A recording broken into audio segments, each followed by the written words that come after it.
ابتدي. السلام عليكم ورحمة الله وبركاته، من مطبخ أم سيد للأكلات الشعبية. بس قبل ما نبتدي سمعونا الصلاة على النبي. هنقدم لكم النهاردة أكلة المحشي بالبط البلدي. زي ما حضراتكم شايفين كده، دي الخضرة بتاعتنا، وده الكرنب مقطعينه زي ما انت شايفة كده يا عروسة، وده الرز بتاعنا، ودي البطة بتاعتنا ماشي، ودي دقة التوم زي ما انت شايفة كده. الخلطة دي بنحطها على البطة بعد ما احنا بنخلص، ودي الدقة بتاعت البط ماشي، ودي البهارات بتاعتنا زي ما انتوا شايفين، الملح والكمون والفلفل، ودي الطماطم ضربنا في الخلاط. هنبتدي حطيناها تغلي زي ما حضراتكم شايفين ماشي. هنحط فيها شوية ملح، مش كتير يعني، حوالي معلقة او اقل من معلقة زي كده.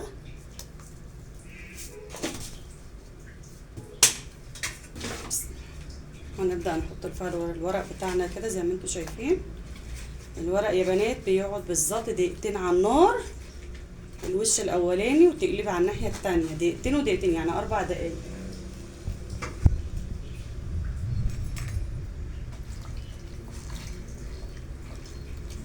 ده سلق الكرنب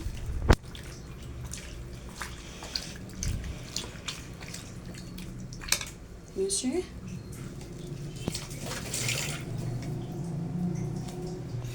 البطة البلدي زي ما حضراتكم شايفين اهي، ونحط عليها شوية ملح وشوية خل، ونعصر عليها كام ليمونة كده علشان يبقى يدينا مية. بعد ما حطيناها في الخل والتوم، بعد ما حطيناها في الخل والملح ماشي، شطفها بشوية مية نضيفة، ونبدأ نحشيها الدقة بتاعتها زي كده. الدقة دقين التوم، وعليها البصل، وعليها الكمون والفلفل، البهارات بتاعتنا زي ما انتوا شايفين كده. لو عندك 7 بهارات حط شوية صغيرة، مفيش خلاص حط البهارات العادية بتاعتنا. بدأنا نحشي البطة زي ما حضراتكم شايفين كده. نفتح الجناب كده من هنا، نفتح الجنب كده، ونحط في الدقة بتاعتنا زي ما انتوا شايفين كده. كده حطينا الدقة بتاعتنا، هنبدأ ايه نكتفها التكتيفة بتاعتنا دي اللي احنا بنقول عليها. نبدأ نحطها في الحلة، بنحطها مقلوبة كده على بطنها ماشي.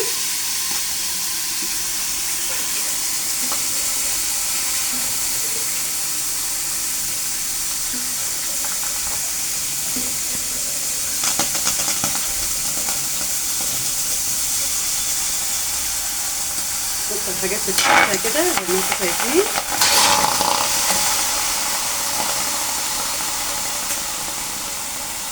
نحط الدقة اللي انا قلت لكم عليها، هي طماطم وبصل وكمون وفلفل، نبدأ نحطها عليها زي كده.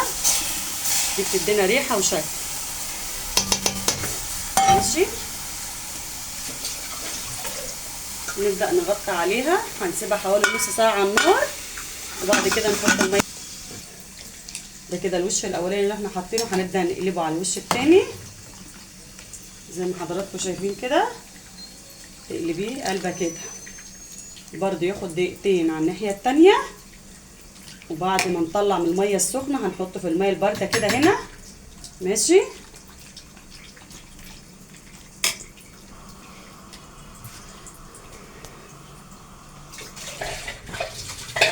صور الحتة اللي محدودة بس.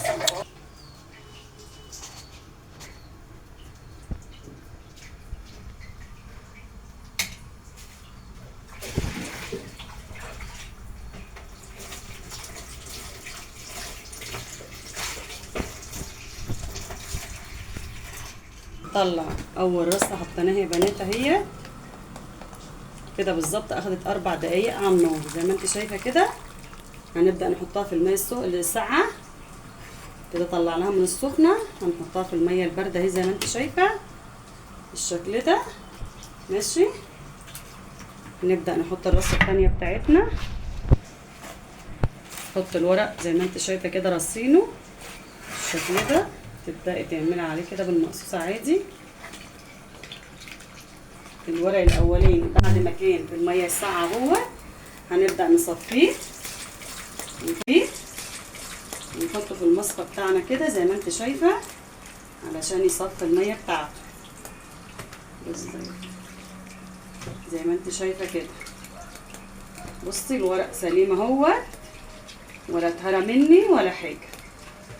اول ما تطلعي من الميه السخنه طلعي على الميه الساقعه على طول، مش ساقعه يعني، لا ميه من الحنفيه. بالظبط كده زي ما انت شايفه اهو.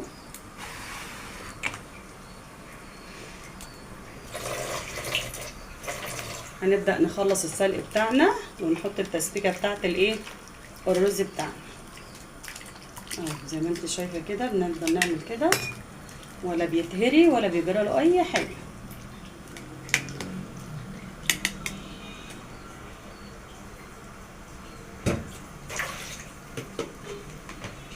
احنا كده خلصنا سلق الكرنب اهو. هنخش على عمل التسبيكه. هنحط الاول ايه البصل زي ما انتوا شايفين كده.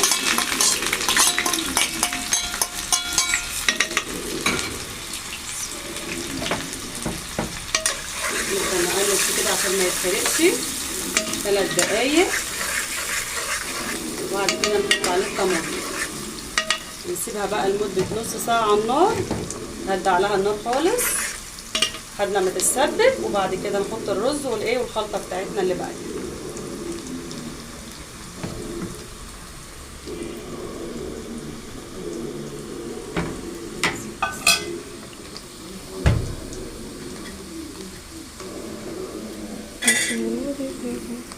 بص لو عندك كام حبهان حط له كام واحده كده في الحله مع البط عشان يعمل لك ريحه.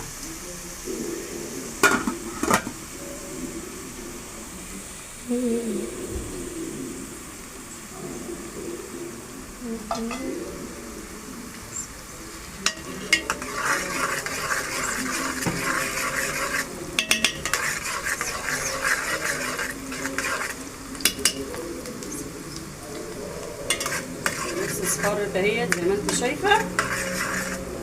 بدنا نحط معلقتين طماطم زي ما احنا بنعمل كل مره. احنا بنحط الطماطم مكان الفابريكا. قلبي كده كويس زي ما انا بقلب.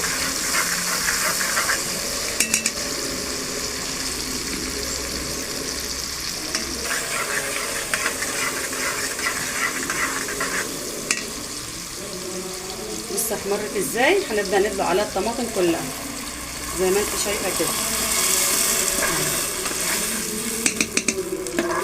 نسيبها بقى تتسبك خالص، وبعد كده نحط البهارات بتاعتنا ونحط الخضره والرز بردك لمده 5 دقايق على النار. وبعد كده